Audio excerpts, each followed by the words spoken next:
ఇస్తాడు. ఈశ్వరుడు మిమ్మల్ని బాగా తనకి దగ్గరగా జరగడానికి అవకాశం ఇవ్వడానికి పంచేంద్రియాలు ఇచ్చాడు.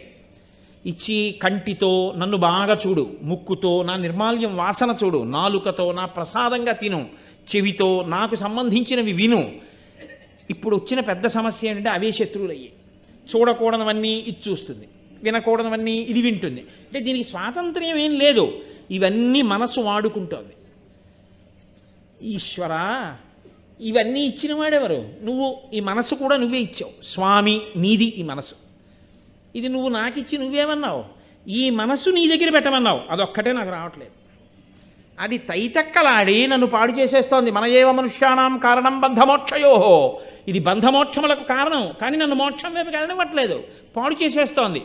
కాబట్టి ఏం చేస్తున్నానంటే నువ్వు ఇచ్చింది తెచ్చి నీకు ఇచ్చేస్తున్నాను. నువ్వేం చేస్తావో తెలుసా? దీన్ని నువ్వే బాగు చేయి.